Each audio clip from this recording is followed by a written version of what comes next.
Komentii jala seentanii yaada gaggaarii nu kennitan hunda keessaniin maqaa dha'uun xiqqoo yeroo waan fudhachuu danda'uuf walumatti galatooma isiniin jechuun barbaada. Egaa jechi isheen jalqabaa kutaa 11ffaa kana keessatti ilaallu was kan jettudha. Egaa kutaa 10ffaa keessatti jecha is aarii fi am jedhu adda baafannee ilaallee ture. Kanneen immoo egaa yeroo taatee darbe dubbachuu barbaannu kanneen itti fayyadamnudha. Taatee dalagamee darbe tokko. Fakkeenyaaf isheen jalqabaa was kan jettudha. Was kan jettu kana akkas ture jennee dubbachuudhaaf wanta darbe tokko akkas ture jennee yeroo dubbachuu barbaannu was jennee fayyadamna. Egaa kanneen yeroo kutaa 10ffaa keessatti ilaalaa turretti jechoonni kun verb to be jedhamu jennee turre. Verb to be yeroo jennu immoo verbii gochaa ta'uu ibsitudha. Wanti tokko waan tokko yoo ta'e verb to be Ingiliffa keessa jiran 8 keessaa tokko fayyadamnee ibsina. Egaa was kan jettu kunis verb to be taatee darbe tokko ittiin ibsuuf fayyadamna. Fakkeenyaaf I am akka jennu kutaa 10ffaa keessatti ilaallee turre.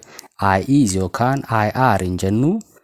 Waa'ee keenyaa yeroo dubbachuu barbaannu I am jenna. I am a student yoo jenne ani barataadha. Yoom amma. I am student yoo isiniin jedhe namni tokko ani barataadha akka jechuu isaati. Garuu yoomidha amma barataadha jechuudha. I was kan jedhu kan ammoo yeroo fayyadamtan taatee darbe akkas ture jechuudhaa fi I was a student yoo jettan ani barataan ture akka jechuudha.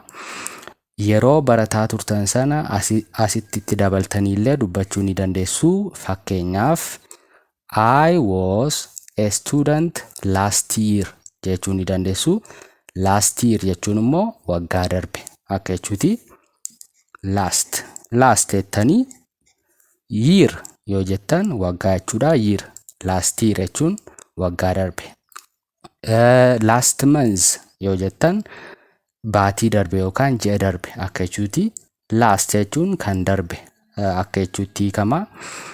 Egaa jecha was jettu kana gochaa dalagamee darbe tokko ittiin ibsuuf kan itti fayyadamnudha. Fakkeenyaaf he, she kanneen jedhamaniif kutaa 10ffaa keessatti maal jennee turre nama sadaffaa qeenxeedhaaf. He, she fi it kan jedhamaniif easy fayyadamna jenneerra. He is a bad person yoon jedhe amma fakkeenyaaf maal jechuu kooti. Bad jechuun hamaa akka jechuuti. Person jechuun immoo nama akka jechuuti. Nama dhiira ta'uu danda'a dubaras ta'uu danda'a. Nama yeroo jechuu barbaannu person jenna. Namoota yoo jechuu barbaannu immoo people jenna. Kana dura isinitti himeen ture. People personiin namadha. People yeroo jennu immoo namoota akka jechuuti. Kun qeenxeedha. Kun pluraaliidha yookaan lamaa fi lamaa olidha jechuudha. He is a bad person yeroo jennu inni nama hamaadha. Yoom amma. Yoomidha is yeroo fayyadamnu amma inni nama hamaadha yeroo jenne dubbachuu barbaannudha. Was yeroo jennu garuu akkas ture yookaan taatee darbe ibsuudhaafi. He was he jechuun inni akka jechuuti. She jechuun immoo isheen akka jechuuti. He was a bad person yoon jedhe inni nama hamaa ture. Inni nama hamaa ture akka jechuuti. Akkas ture jennee yeroo haasa'uu barbaannu wasii fayyadamna. Egaa was kan jedhu kan fayyadamnu gara boodaatti ni ilaalla. Wantoota qeenxee ta'aniifidha. Wantoota lakkoofsaan tokko ta'eef qofa fayyadamna. Jecha was jedhu kana wantoota lakkoofsaan lamaa fi lamaa ol ta'aniif hin fayyadamnu.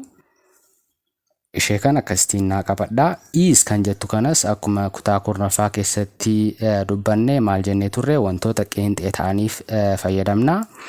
Egaa jechi was jettu kun past formii jecha is jettuuti. Seera isaallee baruun baay'ee isin hin barbaachisu sadarkaa kanatti. Garuu was kan jettu kun simple past jecha is jettuuti.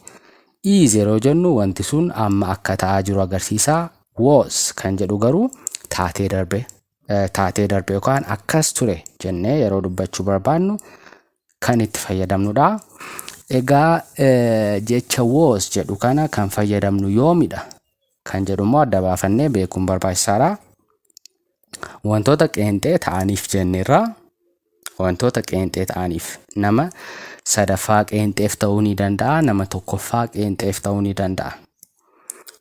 I jennee am jenna. Kanaan dagatinaa I am jenna malee I is yookaan I are hin jennu. He jennee is jenna taatee ammaa yoo ta'e. Taatee darbe yoo ta'e immoo he was jenna. Akkas ture jechuudhaaf. She isheen akkas turte yeroo jechuu barbaannu she was jenna. Isheen akkasi yeroo jechuu barbaannu immoo she is jenna jechuudha. It wantoota bakka buusnee jecha itti fayyadamnudha. Isheen kuni kanas ilaallee jira kutaa tokkoffaa keessatti hin dagatina. It is yoo jenne amma wanta ta'aa jiru tokko dubbachaa irraa. It was yoo jenne garuu wanta darbedha. Wanta darbe fayyadamuuf kanneen lamaan akkasitti adda baafadha. Isheen kun taatee ammaafidha. Isheen kun taatee dabarteef. Lamaan isaaniiyyuu wantoota qeenxee ta'aniif fayyadamna. Wantoota lamaa fi lamaa ol ta'aniif hin fayyadamnu. Wantoota lamaa fi lamaa ol ta'aniif aarii yookaan were kan jedhu fayyadamna. Kan ammoo gara boodaatti ni ilaalla. Garuu wantoota qeenxee ta'aniif amma sa'a kanarra yoo dubbachuu barbaanne easy fayyadamna. Ammas wantoota qeenxee ta'anii taatee darbe yoo ta'e was kan jedhu fayyadamna jechuudha. Kanneen hundumti isaaniiyyuu qeenxeedha. I ana nama tokko jechuudha. He isa nama tokko. She ishee nama tokkodha. It yeroo jennu immoo wantoota qeenxee ta'aniif qofa akka fayyadamnu kana dura ilaallee turre. Ishee kan akkasitiin qabadhaa. Egaa you was hin jennu. Yuun akkuman kana dura isinitti hime nama lammaffaa qeenxees nama lammaffaa plural yookaan baay'ees ta'uu ni dandeessi. Yeroo kamuu you were jenna. Gara fuula duraatti ni ilaalla. Amma you were jenna malee you was hin jennu. Ishee kana asitti naa qabadhaa. We was hin jennu. Maaliif wiin nama lamaa fi lamaa oliif jecha itti fayyadamnudha. Nu yeroo jennu nuti nama lamaa fi lamaa ol ta'uu keenya agarsiisti. They isaan. They was hin jennu. They were jenna. Kanaaf warreen kana eeggadhaa jechuudha. You jennee were jenna. Jecha were jedhu fayyadamna. We jennee was hin jennu. Were jenna. They jennee was hin jennu. They were jenna jechuudha. Warreen kun lamaan baay'ina agarsiisu. Yuun garuu akka singularittis akka pluralittis waan nu fayyadduuf you yeroo jettan was hin jedhina. Hima ingiliffaa tokko uumuuf you were jettanii eegaltu jechuudha. Ishee kan akkasitiin naa qabadhaa.